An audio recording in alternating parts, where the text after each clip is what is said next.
This story starts with a mistress laughing in a ballroom and calling the wife a ghost. But seconds later, Alice Miller walks through the doors in a red dress, and the entire room goes silent. Mark thought she was weak. Sharon thought she was invisible. Both of them were wrong. While Alice was reclaiming her name, Sharon was secretly draining Mark's accounts and preparing to disappear. By sunrise, one woman had found her power, one man had lost everything, and one mistress was about to learn that karma sometimes wears handcuffs. She is a total nobody, Blake. A ghost. You wasted years on a woman who cannot even dress for a gala. Tiffany chuckled, sliding her hand possessively up Blake's arm, loud enough for everyone to hear. Blake did not pull away. He didn't even flinch. He just offered that lazy, slow grin and clinked his glass against hers. Everyone in the ballroom who knew Clara Sterling felt their stomach drop. Nobody said a word. They had no idea what was about to walk through those doors. Subscribe, drop your city in the comments, and stay tuned. Clara Sterling had not always been invisible. Not long ago, she commanded a room. When she laughed, it filled the air. People actually listened when she spoke. She made an impact without even trying. Vibrant, alive, and present. That was the real Clara before Blake. She met Blake Sterling at 29 and was totally swept away. He was ambitious, sharp, and so certain. He looked at her like she was the most incredible thing on earth. He told her she was extraordinary. He told her she was his whole world. He claimed he had never met anyone like her. She believed every word. What Clara did not realize then, but would learn the hard way, was that Blake did not love her. He loved who he thought he could turn her into. Once she stopped fitting his mold, he stopped seeing her entirely. It started small, as it always does. A jab about her dress being too bold for a work event. A quiet nudge to soften her laugh in public.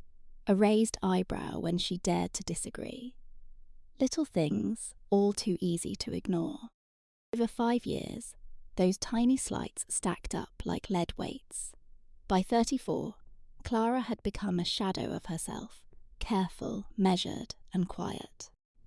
She stopped speaking up and forgot she was ever the kind of woman who could command a room. She quit her architecture firm because Blake said her projects distracted from his own climb to executive vice president. She ditched her friends because Blake wanted them to be a power couple. His idea of fun meant suffocating dinner parties and empty conversation. Reshaped her entire life to fit Blake's needs. Still, it was never enough. She was not looking for trouble when she stumbled upon the truth about Vanessa Cole. Clara was not the suspicious type. She had loved Blake blindly. She truly believed their rough patches were just the friction of 2 lives side by side. Then she saw it. He left his tablet on the kitchen island to answer the door, and a notification lit up the screen. She did not mean to look, but she did. It was not explicit, it was worse. It was intimate. It said, "Last night was everything. Can't I stop thinking about you?" Signed with a little red heart. Clara stood in that kitchen, holding the device for an eternity. She set it down exactly where it had been. She walked to the sink, ran the cold water, and pressed her wrists under it. She breathed. When Blake returned, she just asked if he wanted coffee. He said yes. She made it. That was 8 months ago. In those months, Clara changed. She did not confront him. No screaming, no drama. She went quiet, but this was different. This was the silence of a woman who was watching, calculating, and planning. She quietly reached out to a former colleague named Sarah, who ran a local art collective. Sarah had been begging for a rebrand for years, and Clara had finally said yes. She even started hitting the gym again, not to change her looks, but to burn off the rage. She needed to feel powerful in her own skin while everything else felt like a lie. She stopped trying to please him and started saving money in secret. Blake noticed nothing. That realization hit her harder than anything else. He was so consumed by his career and his affair that he had completely stopped seeing her as a person. Vanessa Cole was 31, worked in high-end luxury fashion, and had that effortless polish that money buys. Clara had only seen her once, at a charity event years ago, before the marriage fully soured. Remembered a tall, elegant woman who knew exactly how to work a room. Back then, Clara felt no threat. Now, she understood what she had missed. Blake had been comparing them for years. She realized it from his comments later on. How he would casually mention a co-worker who dressed perfectly for meetings, or how another wife seemed more fulfilled in her career. He looked at Clara with a mix of impatience and disappointment, like she was a project he had ruined. What killed her was not the comparison, it was the fact that she had sacrificed everything to be his perfect wife. And it still was not enough. 3 weeks before the charity gala, Blake told her he was attending with colleagues. He mentioned it over dinner while checking his emails, like it was a trivial task. The gala at the museum, he said. It is a huge deal. The mayor's office will be there. I need to be early. Clara looked at him across the table. You bringing a date? He paused for a heartbeat, a tiny flicker. But Clara had been watching him for months. Just a few people from work, he said. It is a group thing, I see, she replied. She was not invited. 6 months ago, she would have taken that and stayed home. But something had shifted in Clara since that day at the kitchen sink. Something had sharpened. She put down her fork. She looked him dead in the eye and said, I will see you there then. Blake looked up. What, the gala? Clara repeated calmly. I will be attending. Sarah's foundation is being honoured. She asked me to join as part of their design team. She picked up her fork again. I thought you knew. It has been on my schedule for weeks. It was not, of course. She had called Sarah that afternoon, and Sarah, who could not stand, Blake had eagerly agreed to help. You are coming, Sarah had said, and I am going to make sure you look like the most striking woman in that room. Blake just stared at her. Something flickered behind his eyes' irritation. Maybe fear. Fine, he finally said. Whatever. He went back to his phone. Clara finished her dinner in silence. The afternoon before the gala, she was at Sarah's house. Sarah's sister, a fashion designer, pulled a dress from a garment bag and held it up. It was red. A deep, unapologetic, vibrant red. Floor length and fitted to command authority. Simple in structure, but impossible to ignore. A dress that did not need accessories to make a statement. Clara stared at it. I have not worn red in years, she whispered. Sarah's sister grinned. That is a tragedy we are going to fix tonight. When Clara put it on and looked in the mirror, she felt a shock. She finally recognized herself again, not the hollow, careful wife she had been, but the woman she used to be. The old version of her. The one from before Blake, before the diminishing, before she slowly moulded herself into someone else, idea of a wife. She stood in that red dress, looking completely like herself. Her sister reached the threshold and stopped. Hand covering her mouth, she whispered, Clara, my God. Much? Sarah asked. Not enough. Nowhere near enough. You should have worn this your entire life. At the gala, Tiffany wore ivory and diamonds with that practiced. Effortless glamour she had turned into a brand. She stood by Blake near the entrance, and she was, objectively, a stunning woman. The room took notice. Of course it did. That was exactly what she had engineered. She and Blake arrived together, though if asked, he would claim they just shared a car for convenience. Tiffany had long stopped expecting Blake to claim her in public. She understood the deal.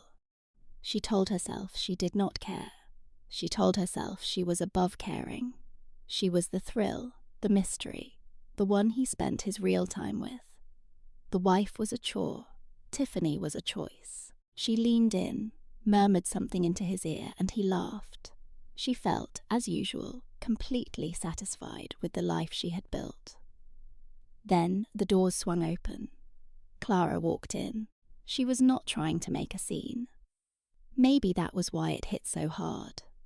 She walked in with her sister and 2 foundation board members, laughing and talking. Clara was simply present.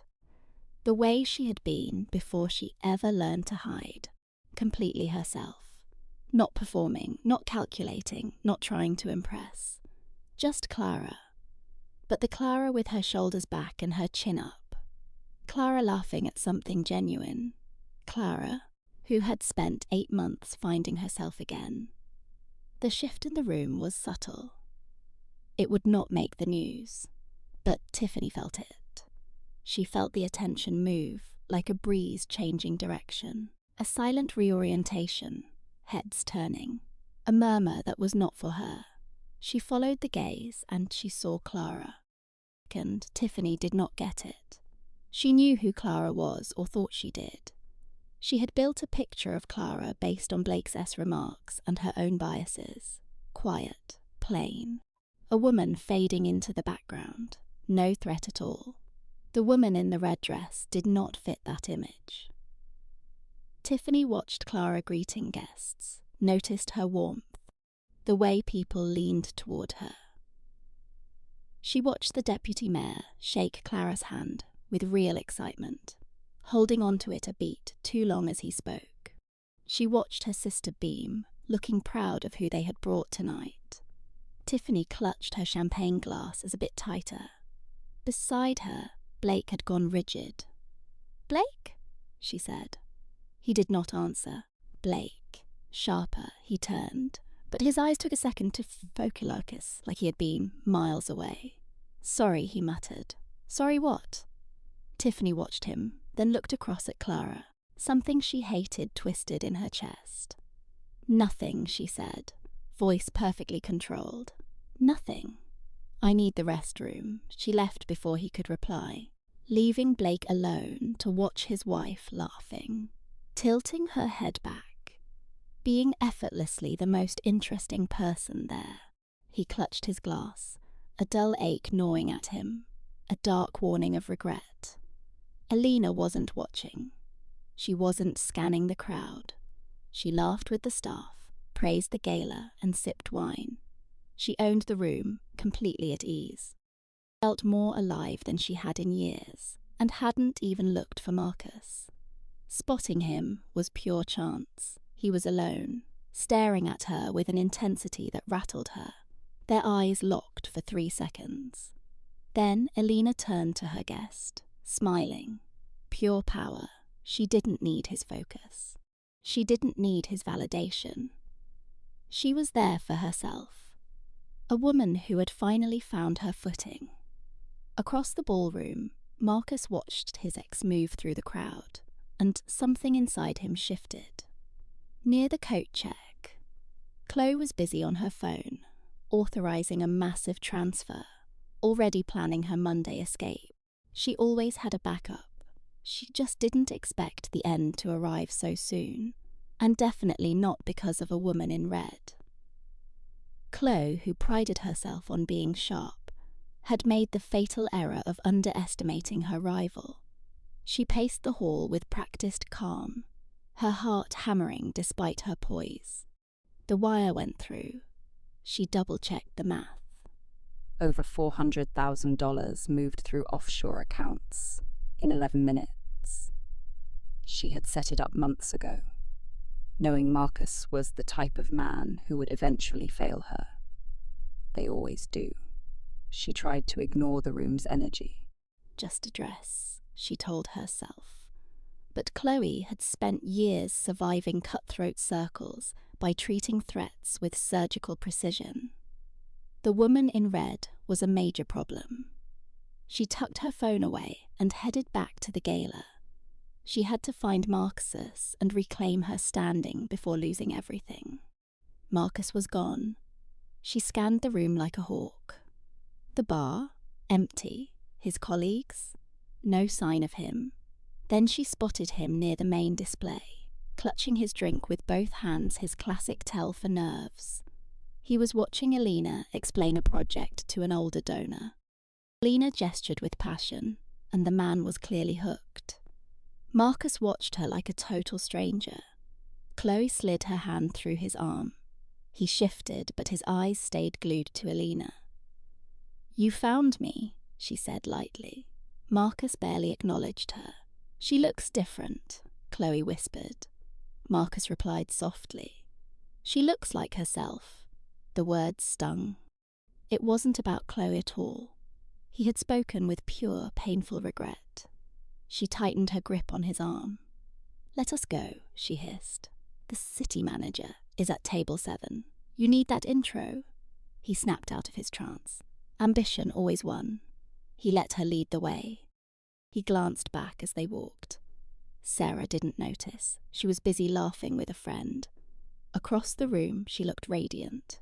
Alina leaned into Sarah. "Don't look," she whispered.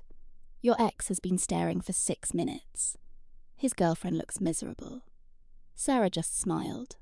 "You were saying the downtown project?" Dinner began at 7:30. Sarah sat at the head table with a perfect view of the stage. Alina had planned it perfectly, just as promised. Marcus sat only 12 feet away. Sarah only saw him after sitting next to Margaret, a retired professor with a sharp tongue and plenty of authority. Sarah liked her immediately. She caught a glimpse of Marcus in her peripheral vision, along with the woman next to him. A silk dress, gold jewellery. Hand hovering near his, she noted the power play and turned back to Margaret. Across the room, the mistress was watching her, and Marcus couldn't stop staring at the woman he had left. "Is not even bothered," the mistress muttered. "Why would she be?" he replied flatly. "She seems too relaxed," the mistress pressed. Marcus dropped his fork. "I am just looking. Stop it," she commanded. "Something wrong tonight?" "No," he said, picking up his fork again. "Eat your dinner." It was a cold, sharp dismissal. She sat there, hiding her frustration. Under the table, she checked her phone. The wire transfer was confirmed. Her money was safe. She told herself that over and over. The program kicked off at 8. When Alina took the stage, she was brilliant. She wasn't just performing, she was speaking from the heart. She talked about the literacy gap and the work needed to fix it. The room fell into a heavy, respectful silence. Alina paused, then addressed the crowd. "I need to recognise the designer behind our new look. Her work is in the foyer. I hope you check it out. Sarah Vance." The applause was loud, warm and genuine.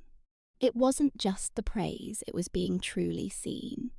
She nodded to Alina, then glanced at Marcus. He was staring right at her.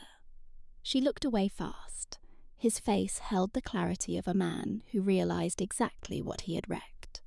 She turned back to Alina, keeping her smile firm.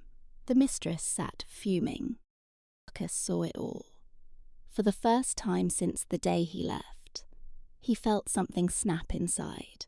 A door had slammed shut. He had been such a fool. The thought hit like a physical weight. He had traded something real for a hollow imitation because he was obsessed with the wrong things. He reached for his water, his hand shaking.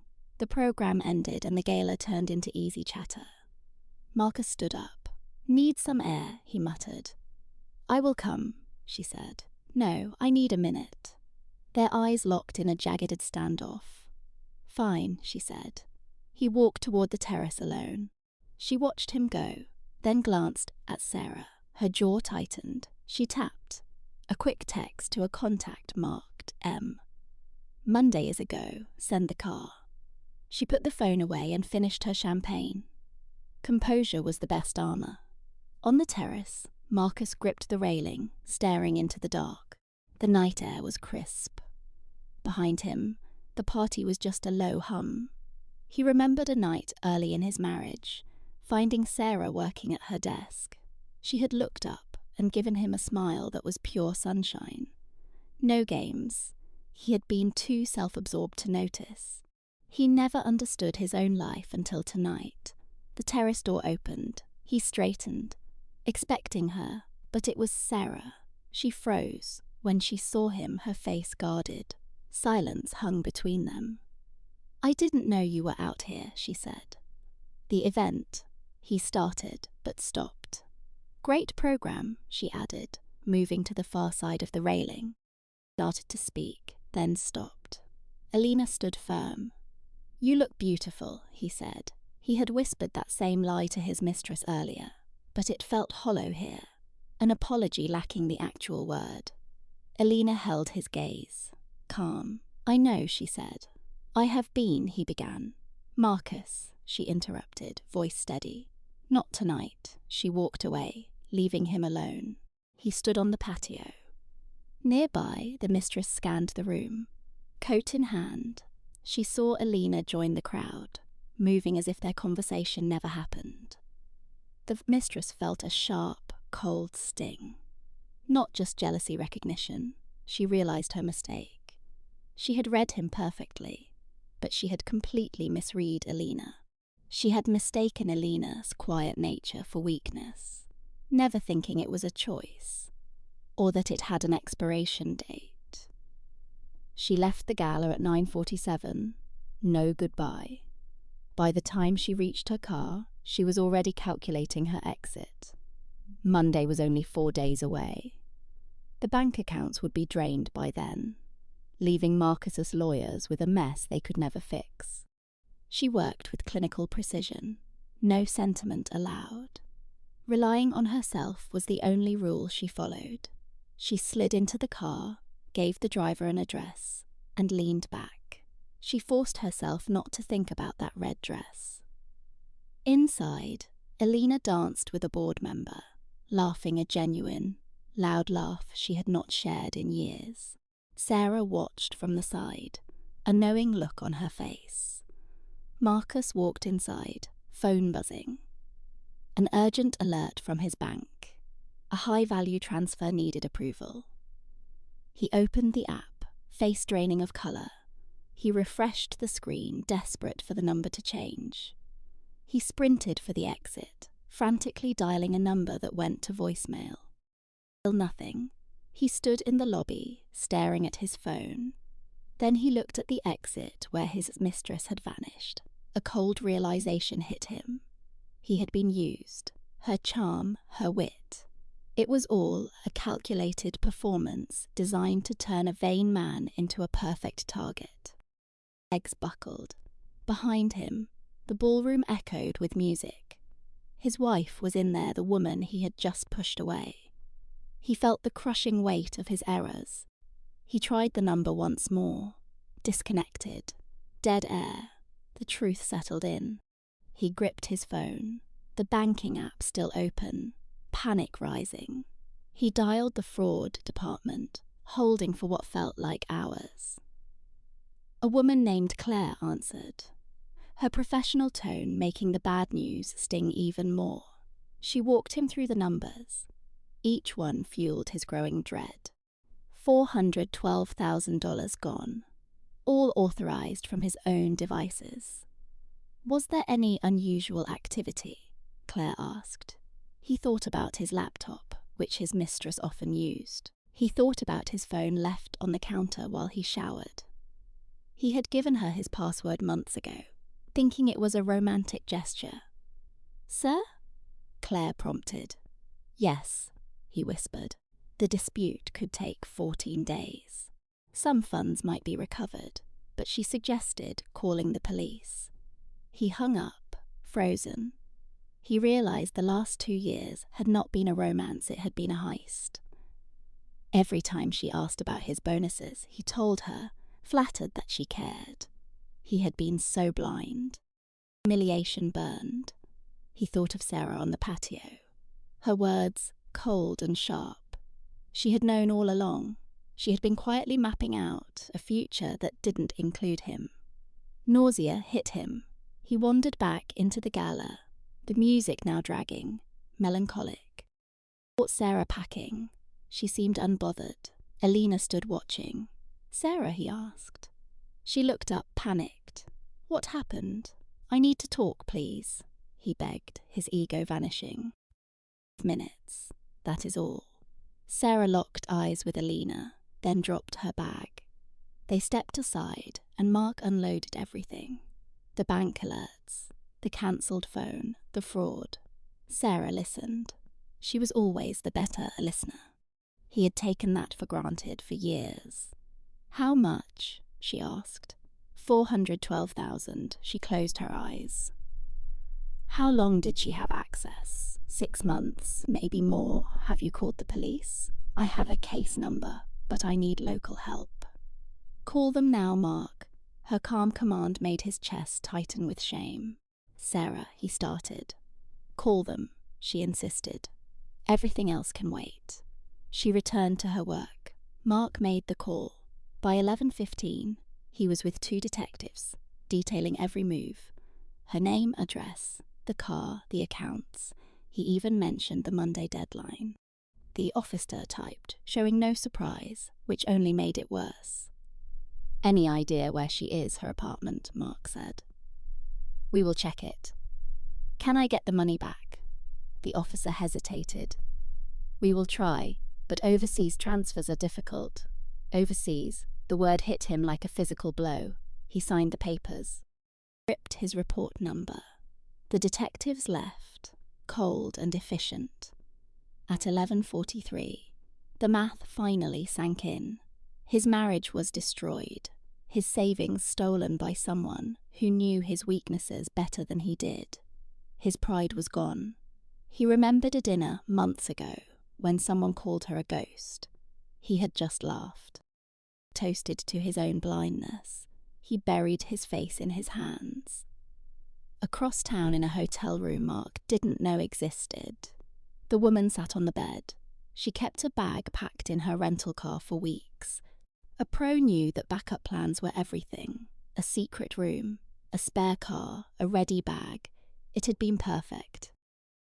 She couldn't sleep. She blamed the adrenaline. She had pulled off a complex job, and her system just needed to crash.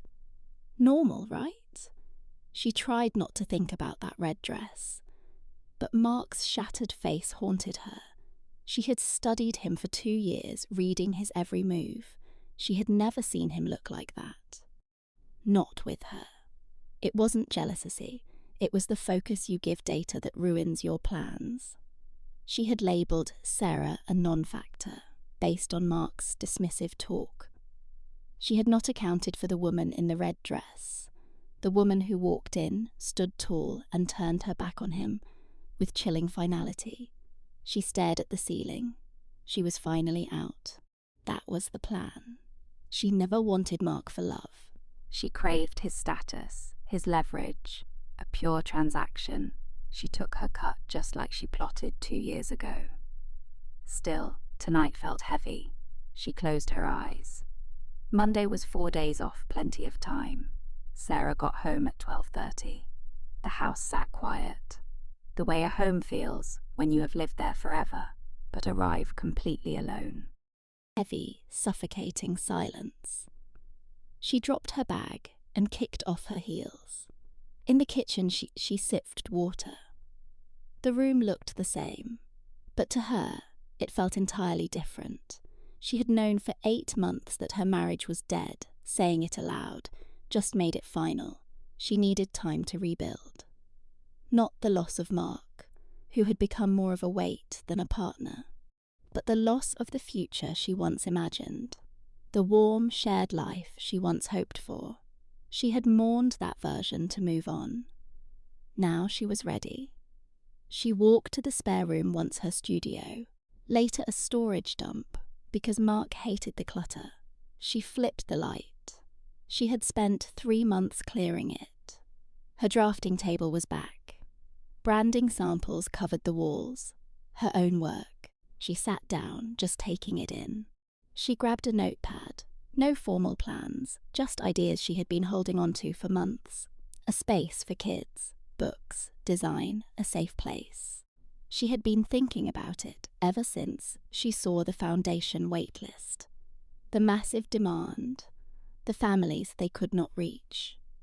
She had kept it in her head, but now she wrote it down. She wrote for 2 hours. At 2:40 in the morning, she heard Mark at the door. She did not move. Entered, paused in the hall, probably spotting her shoes. He walked to the kitchen, poured water, and went quiet. Then, footsteps. They stopped at the studio door, which was open. "Letting light spill out, Sarah," he called. She kept writing, then looked up. "I know it is late," he said. "It is," she replied. Pause. "Can I come in?" She thought about it. "Yes," she said. He stood in the doorway, looking like a man who had been hollowed out. Pitiful, just stripped down to something raw. Jacket off, tie loose. He looked more real than ever. He scanned the walls, her work and the notes. He realized she had been here for hours, and none of it was about him. "I filed a police report," he muttered. "Good, they think she moved the money overseas. Recovery is uncertain." Sarah nodded slowly. "I am sorry that happened to you." He stared at her. "Do not be sorry for me, I am not," she said. "I am sorry because it happened. That is different." He sat in the old armchair he had once tried to trash. He stared at his hands. "How long did you know?" he asked. "About Elena? About her specifically?" 8 months, Sarah said, still wondering what went wrong. "Longer than you think." He nodded, looking like a man taking hits he knew he deserved. "You never said a word," he noted. "No. Why?" She searched for an honest answer. "I had to decide my next move first," she said. "I needed a plan before we spoke. Could not just dump all that pain on you. It was not helpful." He studied her. "So, what is the plan now?" She looked at her notepad. "Building something," she said. "For once. Something that is entirely mine." The room fell quiet. Not the heavy, tense quiet, but something different. The silence of 2 people reaching a truth after a long, damaging road. "I want to fix this," he said. Sarah looked at him with the steady gaze of a woman who had spent 8 months becoming someone who did not need his repairs. "Mark, some things stay broken. You understand them and move forward differently." He was silent for a long time. Finally his voice dropped. "Is there any future where we are both in it?" She glanced at her notes. She thought about herself earlier in that red dress, commanding the room effortlessly. "I do not know yet," she said, the most honest thing she had spoken in years. He nodded, rising from the armchair. He lingered in the doorway, scanning the space she had reclaimed, the art, and the woman at the desk building her own future. "Good night, Sarah," he said. "Good night, Mark."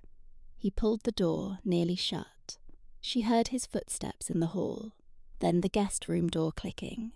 Not their bedroom. She went back to her notepad, pen in hand.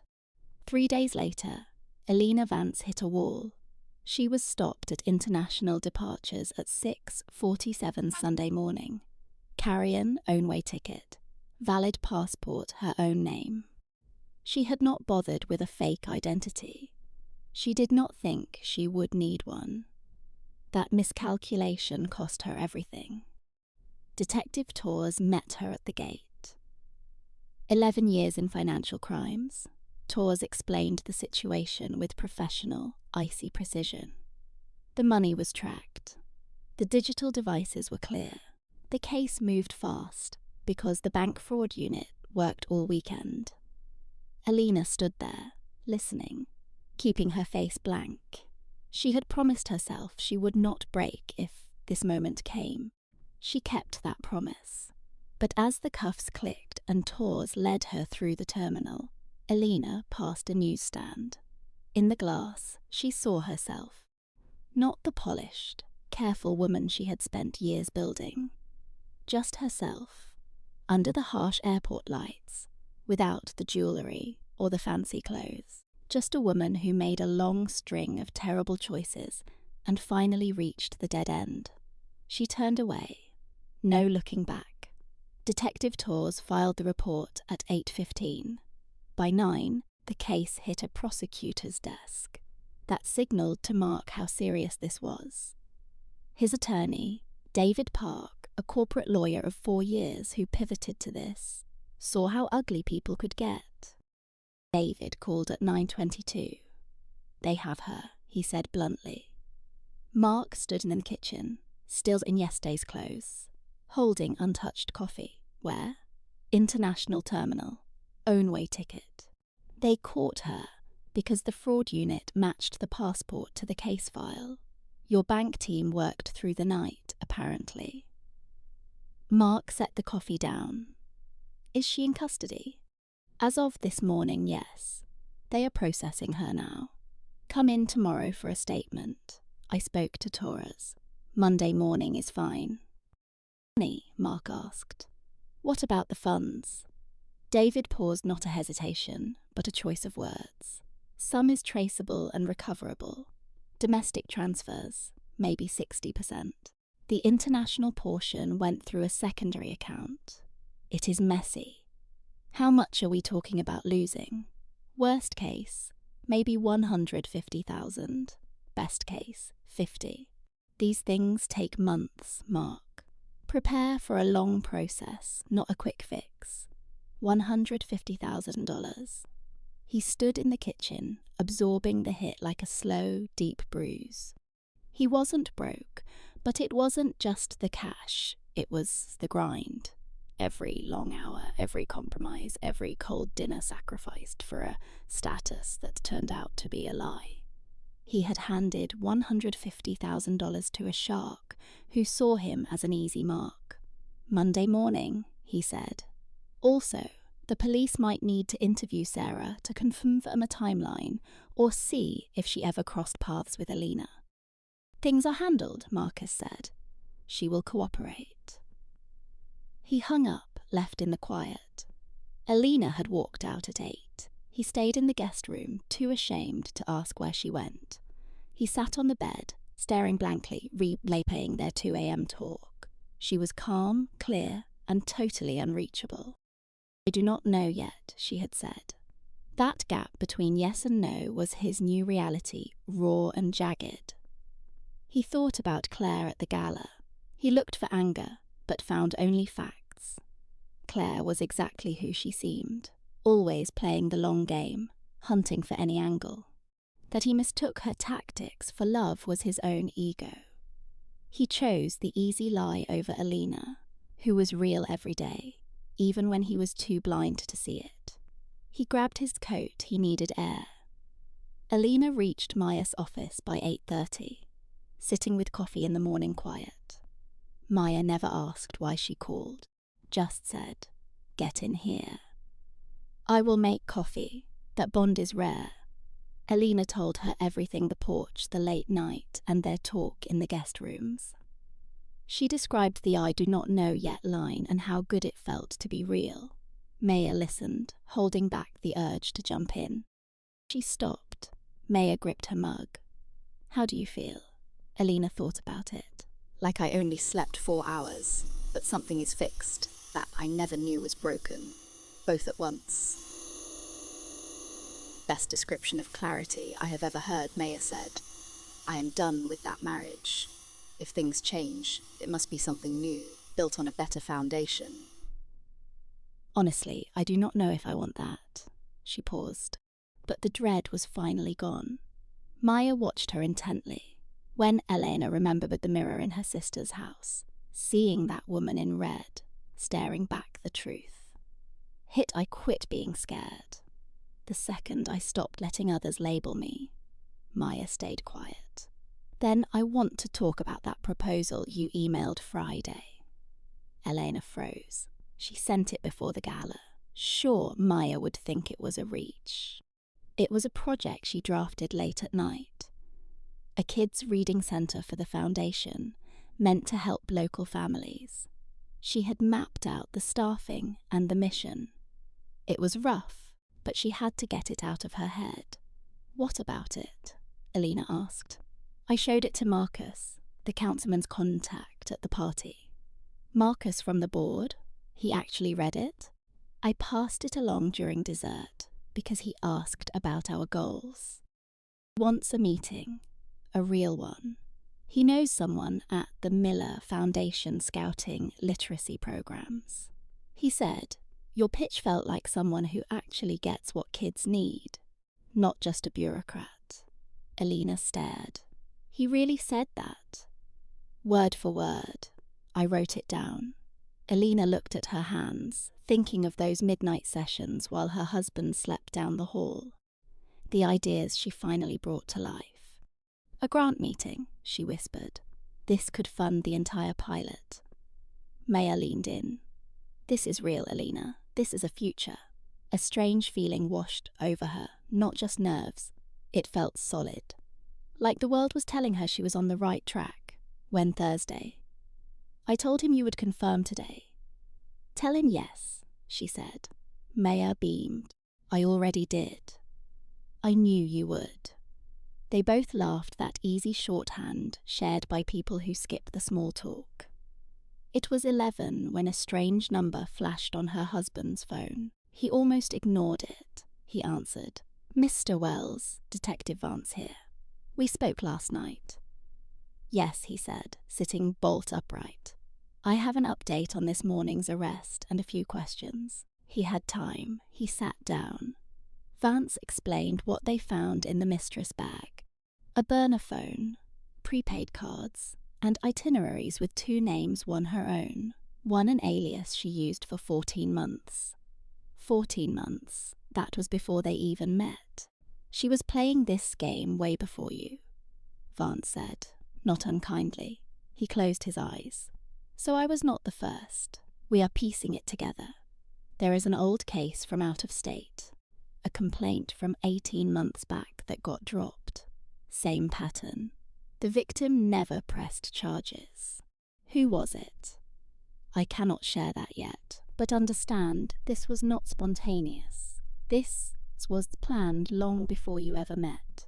He sat with that. It should have made him feel better being a pro target. It didn't. It made him feel like a total sucker. A man whose vanity was so obvious that anyone could exploit it. There is more, Vance said. Her second phone had messages from 11 months ago, referencing your home. Specific details about your wife's schedule. The mistress had been tracking your wife quite deliberately. He went still. Tracking her how? Nothing illegal on its face. But she had info on your wife's movements and contacts. Some likely came from you, details you shared, without realizing how they were being used.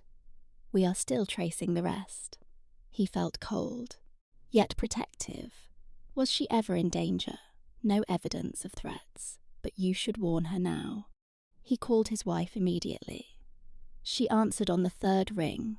She was at her office, her voice distracted. Can you talk? Something in his tone landed. The office noise faded as she moved to a quiet spot. What is wrong? He told her. About the burner, the tracking, and the details the detective found. The silence dragged on until he whispered her name.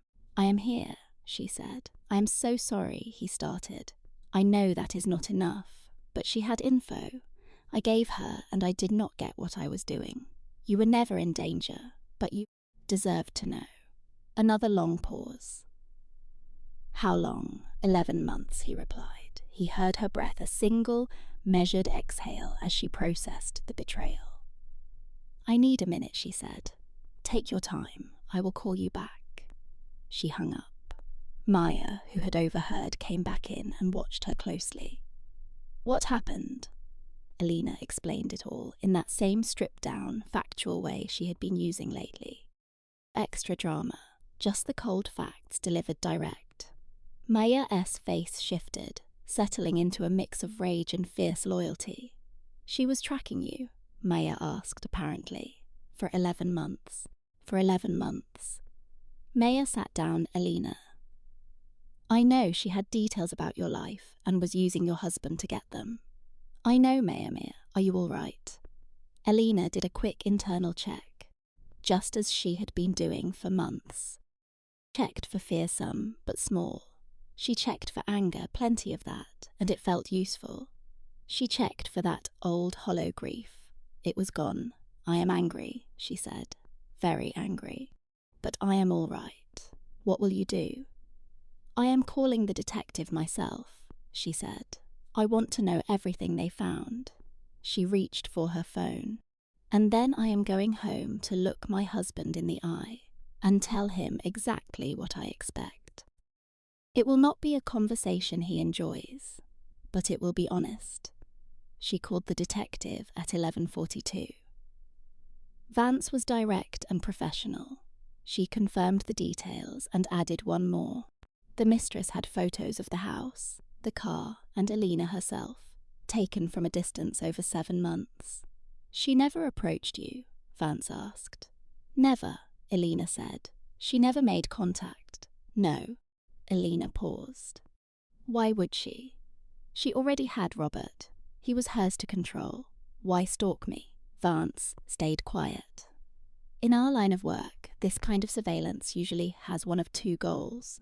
Either it is calculated, making sure the wife stays oblivious to protect the assets, or it is irrational, something personal. Alina thought about that, about Claire at the gala, standing by Robert with that rehearsed grace, watching Alina enter, and feeling the room tense up. About Claire, calling her a nobody, Robert a ghost. Alina knew a woman who truly looked down on someone. Wouldn't waste 7 months tracking her every move with a camera. He was afraid of me, Alina said slowly. It was not a question, but a realization clicking into place. Vance let a moment pass. That is an interesting theory, she noted. She spent 7 months documenting a woman she publicly called irrelevant. That is not a precaution. That is an obsession. She needed to believe I was nothing, but the evidence kept telling her otherwise, and she could not look away. Vance stayed silent for a beat. We will touch base about the formal interview, Mrs. Brooks. Likely Wednesday or Thursday. I will be there, Alina promised. She hung up and sat still, letting the weight of that truth sink in. Victoria Thorne, who carried herself like she owned the world, had spent 7 months fixated on Alina. She claimed Alina was irrelevant, but you do not stalk someone you do not fear. A truly powerful woman does not need to keep her rival beneath her heel. Victoria was terrified. Alina realized it now. Victoria was not scared of losing Robert, or of getting caught. She was scared of the raw potential she sensed in Alina, before Alina even saw it herself. That presence Alina brought to the gala, the effortless confidence that Victoria, for all her grooming, could never manufacture. Alina got home at 2. Robert was in the study, not on his phone, not distracted, just waiting. He stood up the second she entered. She saw it in his eyes, the tension of a man braced for impact, tired of the charade. I spoke with Detective Vance, she said. I know, she told me you called. Alina dropped her bag. She held his stare. I have something to say, and I need you to listen until the end. He nodded. I know what you went through with Victoria. I know you were played by someone who identified your vulnerabilities and exploited them with surgical precision. I get it. Being played by a pro is easy, it happens. She paused. But your weakness wasn't just her game. It was your choices, You pushed me aside, treating me like I was invisible while I chased your approval. She didn't create that, you did. David froze. I am not saying this to hurt you, Maya added. I am done with half-truths. We hid behind the lie that our marriage just drifted. It was much more calculated. You looked for validation elsewhere, and I shrank myself to fit. We both have baggage. He tried to speak. She held up a hand. I am not done. She took a breath. I don't know what this marriage is now. I don't know if it can be saved or if that is what I want. But I won't decide out of fear or habit. I have options. I have real work, friends who respect me, and a project that is actually happening. My life, built while you were with her. Her voice stayed steady. Let's talk future. No games, total honesty. David went quiet. A subtle shift Hit his face. Something real, I hear you, he said. I know I deserve nothing, but what I said on the terrace, I meant it. Seeing you handle this weekend with such strength, I keep coming back to one thing. Looked down, then back at her. I was a fool, not just for the affair, but for underestimating you for years. I am telling you the truth because you asked. Maya watched him for a long beat. I know, she said. No forgiveness yet. No doors closing. She grabbed her bag and walked to her office. Maya, he called. She paused. That project, Sarah mentioned the literacy centre. Is it real? She felt a spark of pride, something all hers. Thursday, she said. I have a meeting. Thursday, she walked inside and locked the door. David stood alone in their home of 5 years, realizing the woman on the other side of that door was about to do something extraordinary. She always was. The only question now was whether he could ever earn his place beside her. The Thursday meeting ran 2 hours and 14 minutes. Maya knew early on this was the turning point. Robert brought 2 people she hadn't expected. One was Carla Simmons, who managed the Hartwell Foundation grants. She had the sharp focus of someone who could smell a lie from a mile away. The other was Dr. Ellis Webb, a child literacy expert, whose research Maya had cited in her own work. He had driven 3 hours that morning just to attend. Maya sat across from them, feeling the calm, sharp energy of someone prepared for this exact moment. It was her time. Carla jumped in with questions that went straight for the jugular. How is it staffed? What is the model? How do you reach kids who hate reading? What are the metrics? Maya answered every point without a script because she had obsessed over the details for weeks. Dr. Webb asked only 2 questions, but they proved he had studied every word. Then, with clinical bluntness, he asked, "What is the root of this? Why are you doing this?" Maya didn't flinch. I spent 5 years making myself smaller than I am, she said. I saw what it does to a person. I refuse to let any child think their value depends on someone else's approval. She paused. Every kid who falls behind is told they don't matter. I want to prove them wrong. Sarah and Mark exchanged a look. We need a pilot grant, Sarah stated. A first phase to fund the year. Hit our marks, we moved to a 3-year deal. Anna sat with hands locked tight. What is the timeline for a decision? She asked.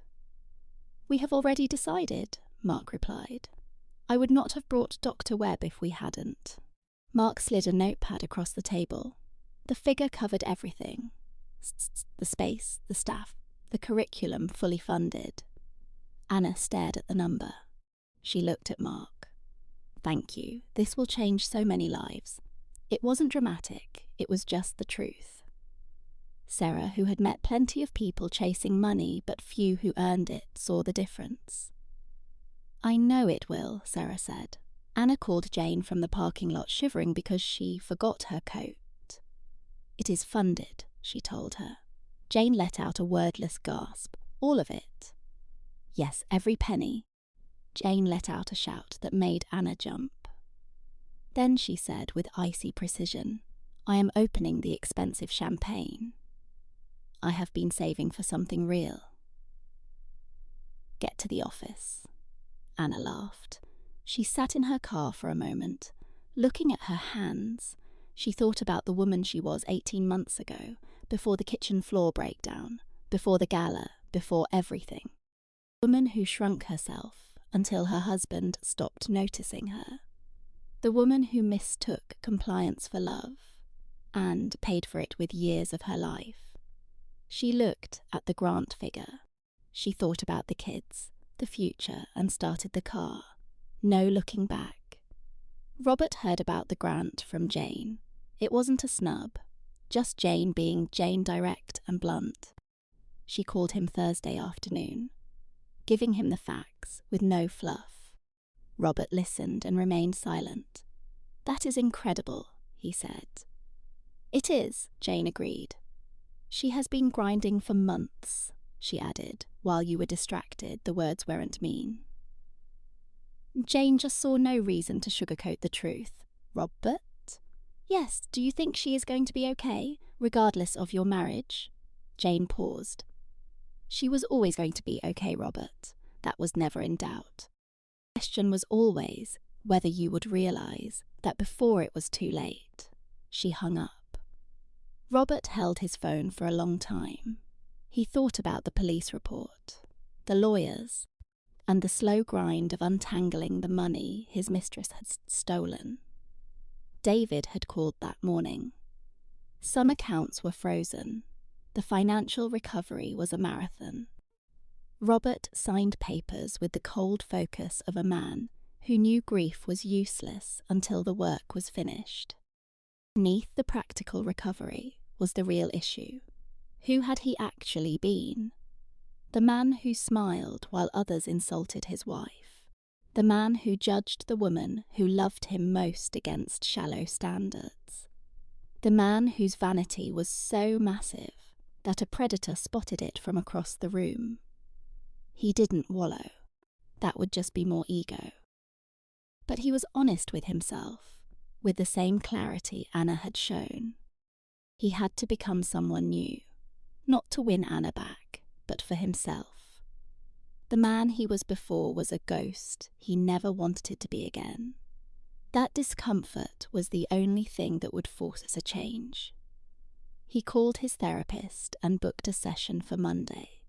It was a small act, but the first choice in years made for his own growth, rather than appearances. 2 weeks later, the mistress appeared in court. Anna skipped it. Her lawyer said it was fine, and Anna realized she needed nothing from that courtroom. She didn't need to see the woman to know the truth.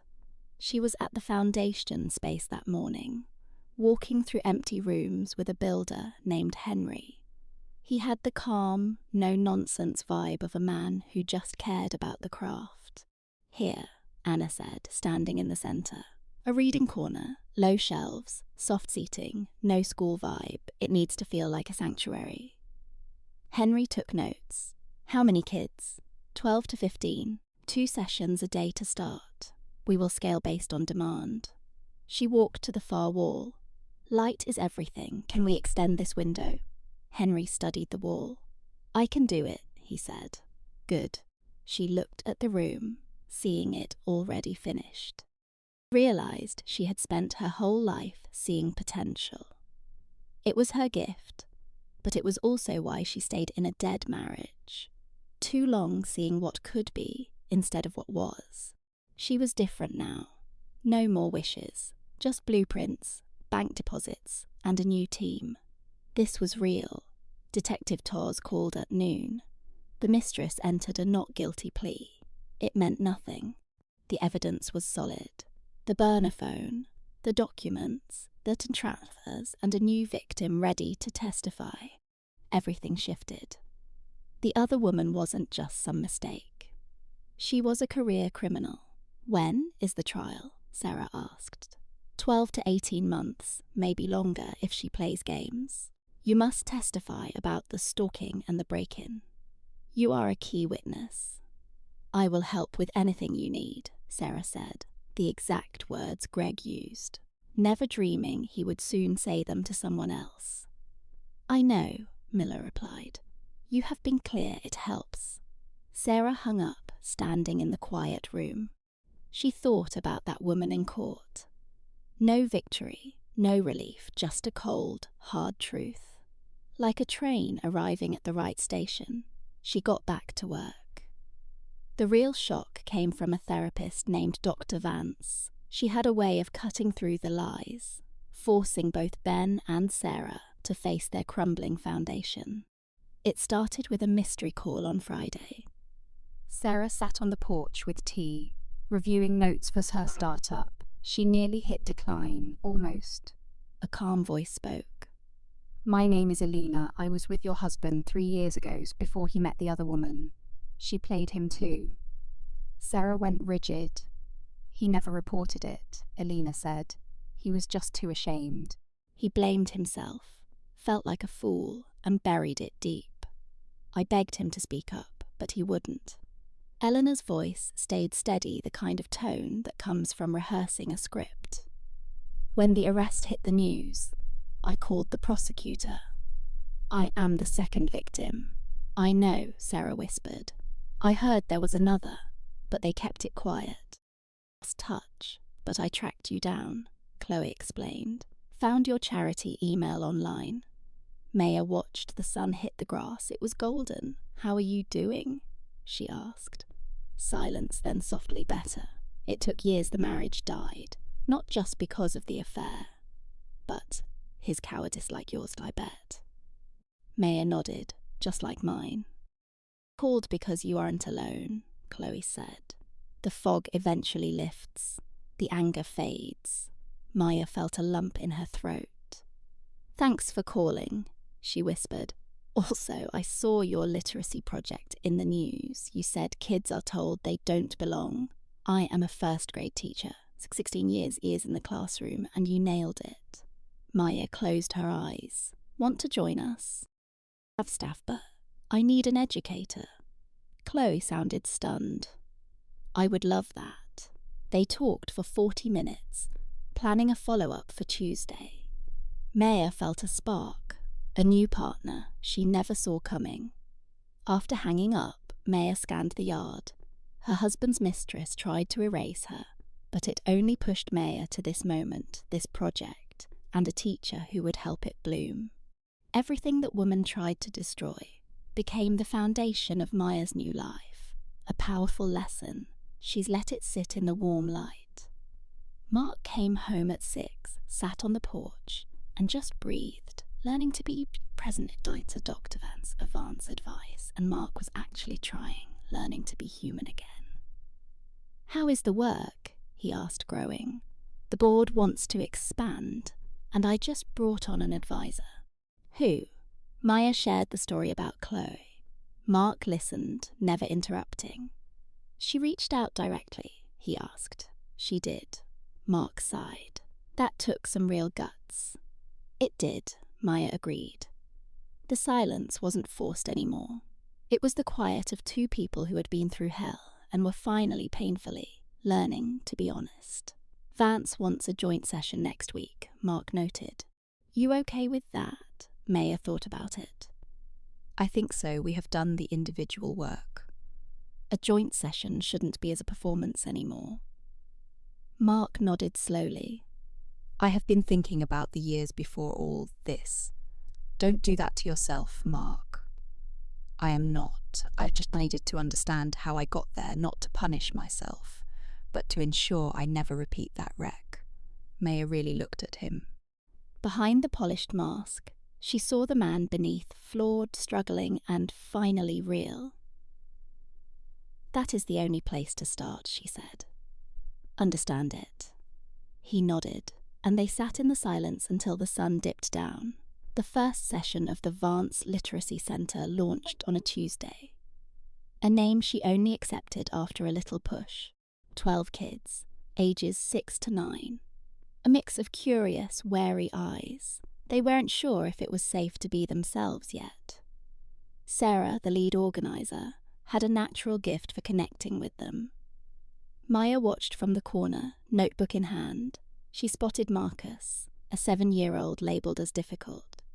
He grabbed a book, turned it over, and sat on a cushion. He didn't read it yet. Just studied the pictures, testing to see if the book was a friend or a foe. Maya felt a wave of purpose hit her, real, solid, and entirely her own.